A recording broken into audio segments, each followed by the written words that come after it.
Welcome to part 3 of 3 of the Bowtie Guy podcast episode, where we're focusing on classroom influences on student achievement.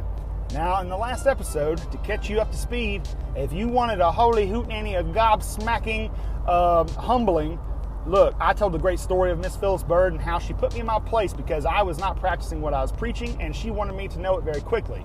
You need to levy expectations upon your kids that you follow yourself. And I tried to have a conversation with her in the hallway after telling my kids to be quiet, and she wasn't going to have any of it. And so in this particular episode, we're going to wrap it up. I'm going to try to be more explicit and direct with those classroom influences, research-based, that can most assuredly enhance student achievement. Now, let's go ahead and talk about this. Small groups. What do you know about small groups? How do you employ small groups? Or, hey, between me and you, look, your secret's safe from me. You a one-size-all teacher. Look, many days it's easy to be, it may be one of those kind of days, if you know what I'm saying, to be a one-size-all teacher. And what I'm saying is, set and get, baby, one size, one class, one mission. Yeah, but if you do that in great perpetuity, your student achievement is not going to be on Mount Everest. It's going to be in the nearest toilet, because you cannot lead 25 kids and expect that they're on the same level, that they can do the same thing at the same time. That's stupid. I'm just going to say it. Repeat after me. That's stupid. Now, you need to break that mug up. And what I'm saying is, kids, look, human beings, we work more effectively in small groups. And now, look, and you can get funky with it. You can group those children by interest. You can group those children by achievement, by performance, by relationships, how they get along with one another. You know what? I have, in my 10 years of experience in teaching elementary school, I've noticed that there's some Casanovas in the elementary school. They're developing Casanovas, developing Don Juans, if you will. There's these boys who, and you know what? And I'm not even going to be sexist here. Perhaps there's some girls too. They just have a way with the other gender. Look, from my own perspective, since I am a dude, I'm just going to give you the dude's perspective. There's some of these boys, look, they're like a magnet, chick magnet. And you know what? They draw a lot of attention upon themselves just because they are just the coolest thing on the face of the earth. They're cooler than the other side of the pillow. But that's a problem when you're thinking about student achievement. Why? Because when you're off task, baby, you're wasting that valuable instructional time that teacher is hustling and trying to maximize. So you need to take a look at how you group those students. Small groups is where it's at. Now, if you're a reading teacher, you need to focus on the guided reading. And now, guided reading, to some people will not speak fondly of guided reading because, guess what? It takes a lot of effort. It takes a lot of think time. It takes a lot of manipulation. And can I tell you one last thing? It takes a lot of failure. Look, the thing about guided reading and guided math for that purpose, it's a formative walk, baby. Just like all of education, it's formative. It's subject to change. You know, one of my favorite things, and just to give you a little aside, one of my favorite things about Belk, look, all my women, all my followers out there that love to shop, even, hey, some of my boys out there, I'm going to just tell you, hey, I love to shop too.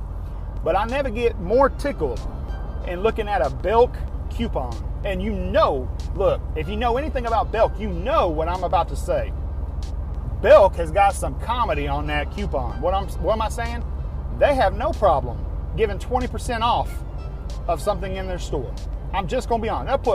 They'll put a mailer in your, look, they'll track you down, baby, to give you 20% off. But you know what? It takes up more space than the actual message of telling you what is on sale for what. The exclusions. And I love how they do it in perpetuity. Look, it almost runs off to the other side of the page. They say, you can use this 20% off coupon. And pretty much it says accept on anything. That's what you need to understand about guided reading, guided math, and small groups. Look, you're going to fail. And there's going to be just a lot of ooby-dooby construction. And no one likes all that work. And I mean, I'm not saying that people are lazy. I'm just saying, look, I ain't got time for that. Teachers are always scrapping for every minute, every minute detail that they can forage for in the day to feel somewhat successful. I'm just going to be honest with you. Small groups is where it's at. Now, let's take another look real quick at a significant influence on student achievement in the classroom. Strong classroom cohesion. I want to talk about this for a second. One of my favorite memories in teaching elementary school, and it became more of a joke towards the end of my career, and I'm talking about field day. I have significant memories going all the way back to when I was a child. Field day, holy hootenanny. Man, we would get dressed up. We would go all out for something that really in the grand scheme of things didn't matter. What was it? A ribbon. Ooby dooby. What was it? It's just like a trophy. It gets passed on. But by God, there is no one on this planet that's more nationalistic. What am I saying? God, they would die for the cause than a child at field day. And look, it's a green shirt. That's all it is, baby. But why do we emphasize that hustle, that teamwork, that commitment, that drive, that intensity? Why do we wait until the very end of the year when it's time to throw up your deuces, say goodbye? My classes throughout the course of 10 years, holy hootenanny, I already put myself in competition. And now when I look in the mirror, that's my greatest competition every day. Because I have someone looking in the mirror that I left yesterday. My mom always told me, leave people better than what you found them. I'm looking in the mirror, I want to be better today than I was yesterday. It's not hard, and that's not too much to ask for. That's not too demanding of your schedule. Be better, do better, think better. What am I talking about? Go back to that field day. All the kids, they're willing to hyperventilate, exaggerate, congratulate. They're willing to act ooby dooby in order to win first place. By God, field day, man. Look, there's a time where I blacked my entire crew. There was one year where I bought bandanas for my entire crew. Look, we braid the ends of our shirts because we're going to war. And I would intentionally wait until they would call our team name. I would keep the parents. I'd keep the teachers. I'd keep the kids on their toes. Because when they saw the Horton Hustle coming rolling down the hill, baby, they knew that they were in trouble. Because we may not have the ability to match our competitors. But by God, we got the fire. We got the vinegar in our veins, baby. What am I talking about? Here's the thing you need to approach in your classroom. You need to develop that strong cohesion because, you know what? You've heard the old maxim, one for all for one. That's that team mentality. I've never felt more successful as a teacher, as a human being, when I see kids of different abilities, different socioeconomic statuses, different economic backgrounds, different cultural backgrounds. Nothing hypes me up, bro, than seeing them, despite our many differences, seeing them get jacked over another kid's performance. Ooh, I could just cry right now. But let me tell you something right now.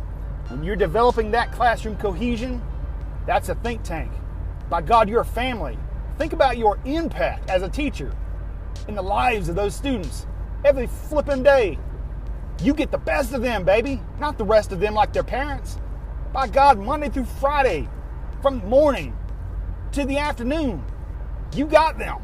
They're yours. What you gonna do with them? You gonna cultivate something with them?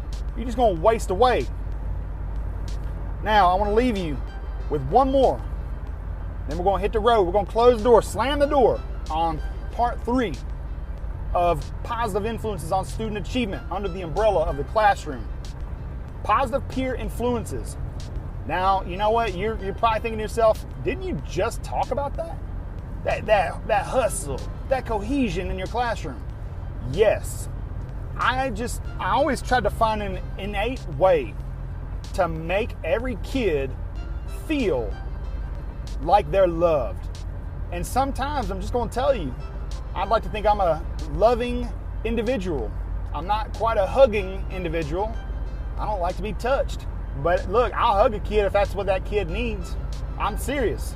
Don't be afraid to hug a kid. But positive peer influences, don't be afraid to mix and match.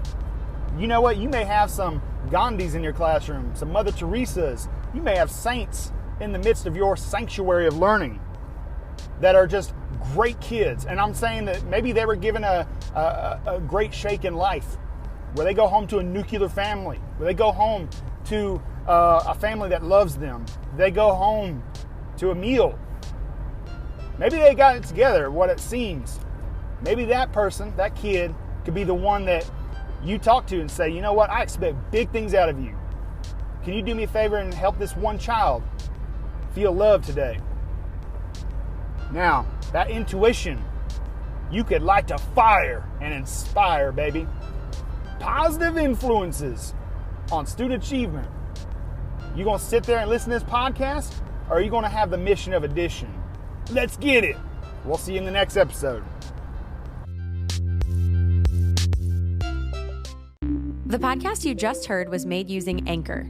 Ever thought about making your own podcast? Anchor makes it really easy for anyone to get started. It's a one-stop shop for recording, hosting, and distributing podcasts. Best of all, it's 100% free.